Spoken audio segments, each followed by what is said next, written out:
تو اس سے پتہ چلتا ہے کہ جمع کا ایک ناجائز اور حرام طریقہ بھی ہے اور ایک جائز طریقہ بھی ہے. تو قرآن بتا رہا ہے کہ جائز طریقے سے تم جمع کر سکتے ہو, ناجائز طریقے سے جمع نہیں کر سکتے. وہ جائز اور ناجائز کیا ہے وہ میں انشاءاللہ بتاتا ہوں.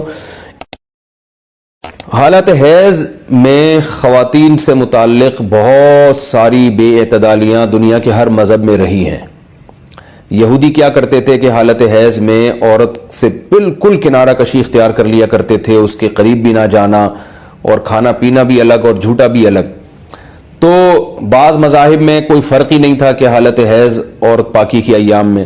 تو جب اسلام دنیا میں آیا تو صحابہ کرام کو یقیناً یہ خیال پیدا ہوا کہ بھئی اب اسلام کے اس بارے میں کیا احکام ہیں کہ جب خواتین مینسز کی حالت میں ہوتی ہیں شادی شدہ, تو کیا ہم ان سے ہم بستری کر سکتے ہیں یا نہیں کر سکتے, کیا اس کے احکامات ہیں. تو اللہ نے صحابہ کے سوال کو اور پھر اپنے جواب کو قرآن مجید کا جز بنا کے نازل کر دیا.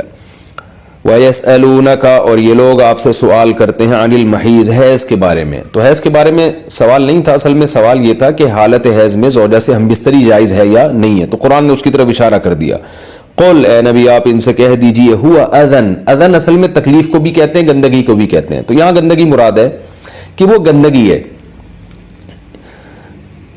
فَاعْتَزِلُوا النِّسَاءَ, لہذا عورتوں سے دور رہو, فی المحیض, حالت حیض میں. وَلَا تَقْرَبُوهُنَّ, اور ان کے قریب مت جاؤ, حَتَّى يَطْهُرْنَ, جب تک کہ یہ پاک نہ ہو جائیں.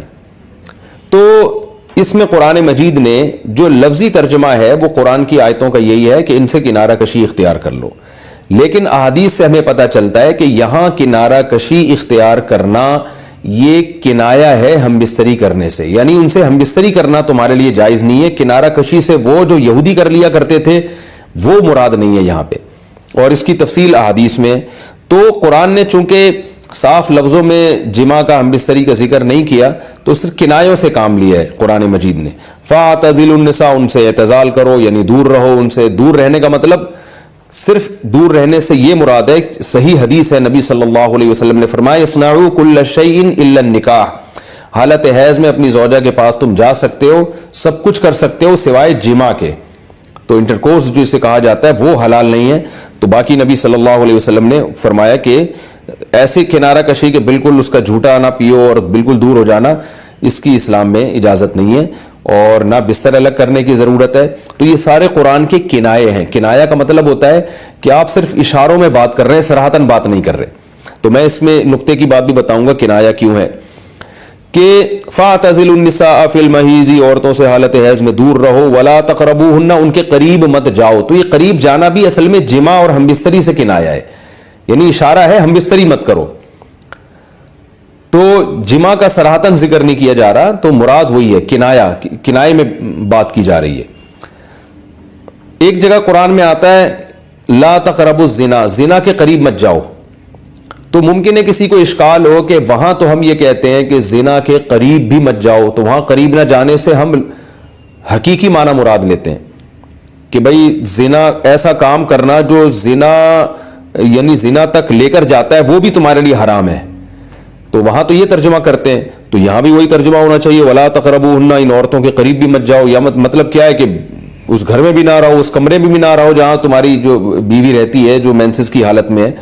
تو یاد رکھیں وہاں چونکہ زنا کا لفظ اللہ نے صراحتاً ذکر کر دیا, کنایا کی اب ضرورت نہیں ہے, لہذا وہاں لا تقربو کا مطلب لا تقربو ہی ہے, یعنی قریب مت جاؤ. تو زنا کے قریب مت جاؤ یہ کنایا نہیں ہے, اس کا مطلب صاف کہ زنا تو دور کی بات ہے, کوئی ایسا کام بھی نہیں کرنا جو زنا کے قریب لے کے جاتا ہے.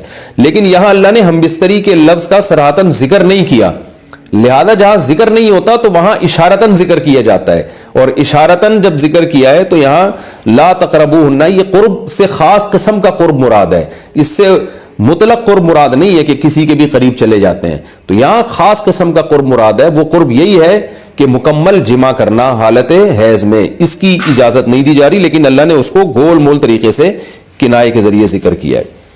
حتی یطہرن, یہاں تک کہ وہ پاک ہو جائیں. تو یہ جو میں نے بتایا کہ حالت حیض میں نبی صلی اللہ علیہ وسلم سے صحیح حدیث سے ثابت ہے, اور اس پر پوری امت کا اجماع ہے. اتنی واضح احادیث ہیں بخاری اور مسلم کی اس بارے میں کہ حالت حیض میں آپ بیوی کے قریب جا سکتے ہیں, اور حیا کے خلاف مسئلہ ہے. لیکن اب ایک بات آ گئی تو میں بتا دوں کہ اس کی تفصیل فقہاء نے بیان کی ہے کہ جو ناف سے لے کر گھٹنوں تک جسم پہ کوئی کپڑا ڈال دیا جائے اور پھر باقی زوجین ایک دوسرے سے جو ہے وہ ریلیشن قائم کر سکتے ہیں باقی باڈی کے ذریعے، لیکن یہ کہ جو مکمل جمع ہے وہ حلال نہیں ہے اور وہ سخت گناہ ہے۔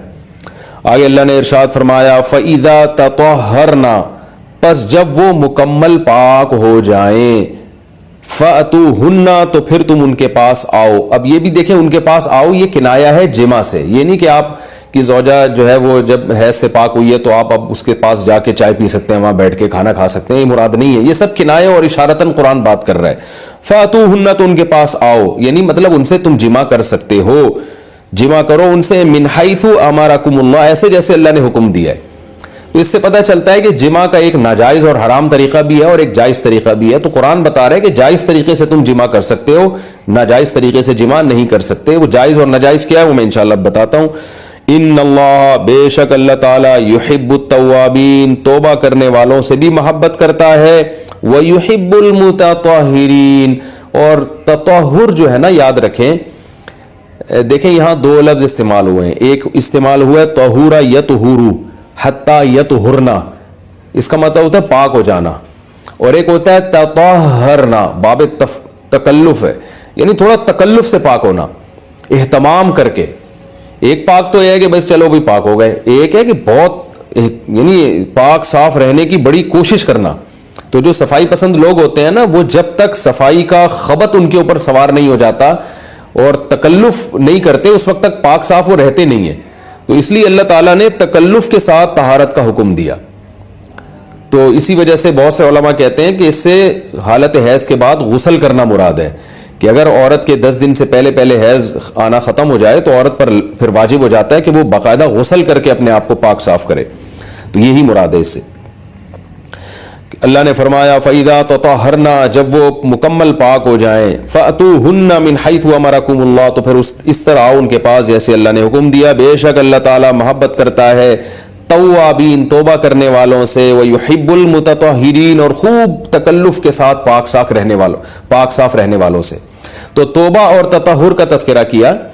توبہ روحانی طہارت کو کہتے ہیں اور جو تطہر ہے وہ جسمانی طہارت کو کہتے ہیں، یعنی اسلام یہ چاہتا ہے کہ آپ روحانی طور پہ بھی پاک صاف رہیں اور جسمانی طور پہ بھی۔ روحانی پاکی کیا ہے کہ اگر آپ سے کوئی گناہ ہو جاتا ہے تو رو دھو کے اللہ کو منا کے راضی کر لیں تاکہ دل جو گندا ہوا ہے وہ بھی صحیح ہو جائے، اور جسمانی پاکی یہی ہے کہ جسم پہ کوئی گندگی لگی ہے تو وہ پاک ہو جائے۔ تو اس میں اللہ نے حالت حیض میں عورت کو بھی حکم دیا کہ وہ بھی نہا دھو کے پاک ہو جائے جب حیض سے پاک ہوتی ہے۔